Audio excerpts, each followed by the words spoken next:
Hey everyone, have you ever looked at your team and just wondered, who's got it? Who has what it takes to be the next great leader here? It's a huge question, right? Well, today, we're going to build a framework to help you answer it. We're going to explore the architecture of leadership potential. So let's just start with the most important idea of all, the one non-negotiable mission for anyone who calls themselves a leader. It's this: leaders develop leaders. That's it. That's the whole game. Your main job isn't just about managing tasks. It's about finding and building the next generation. Everything, and I mean everything, flows from this one core purpose. You know, this isn't just another item on a manager's to-do list that you can check off. No way! We're talking about a fundamental responsibility. It's about seeing the raw material in people and realizing that it's your job to help shape it, to help them grow, not just in their job, but in multiple dimensions of their lives. And that's the real challenge, isn't it? Potential can feel like this fuzzy, abstract word. We all say we want to hire for it, to promote it, but how do we actually define it? How do we spot it in the wild, day to day? To do that, we need a clear framework, a kind of lens that helps us see exactly what we're looking for. So this brings us to the core of it all. We can take that fuzzy idea of potential and break it down into 3 distinct, observable pillars. And this framework, it helps us see that potential is about so much more than just how well someone is doing their job right now. It's a much, much bigger picture. Let's break these down. First up, are you helping them become a better person? This is all about character, integrity, self-awareness. Then, second, are you helping them become a better performer? Okay, this is the one we're all familiar with: improving their skills, making them more effective in their current role. And third, are you equipping them to be a future leader? This is about cultivating their ability to influence, to guide, and eventually, to develop others in turn. And this right here, this is a total mind shift. We have to move away from seeing someone as just an employee, a cog in the machine, to seeing a whole person with this incredible capacity for growth.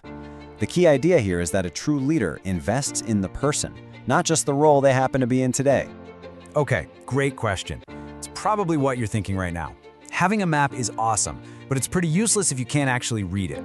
So knowing about these 3 pillars is one thing, but actually spotting them in people's everyday actions, well, that requires a very specific and honestly, an often underdeveloped leadership skill. This is the engine that drives the whole thing. It's not some kind of magic or gut feeling. It's a practical, learnable skill. This tool is what allows you to go from simply managing people to actively developing them into the leaders of tomorrow. Look, your primary function when it comes to people development is this. Your role is to be an active observer, to look right past the surface level performance and really evaluate the underlying traits that signal a capacity for growth across those 3 pillars we just talked about. And this is where the difference between a manager and a leader becomes crystal clear. A manager, they're often focused on performance today. Their main action is directing tasks to get the job done. But a leader's focus is on the potential for tomorrow, and their primary action is to develop people to be ready for that future. So let's be super clear about what we mean by observational skills. This isn't just passively watching what's going on. It's an active process of identification. And maybe the most important word on this entire slide is learned. This is not something you're just born with. It's a skill, a competency that you build through practice, through focus, and by using the right framework, like our 3 pillars, to know what to look for. All right, so we've laid out the mission, we've got the framework, and we've identified the tool. Now the question turns to you, because it's one thing to understand all this, but the real test is applying it with the people you lead every single day. Okay, let's boil this all down. What do you absolutely need to remember? First, your fundamental purpose is to develop other leaders. That's job 1. Second, use those 3 pillars, person, performer, and future leader, as your guide for what potential actually looks like. And third, you've got to recognize that your most powerful tool for all of this is deliberately developing your own observational skills. So, I'll leave you with this final thought.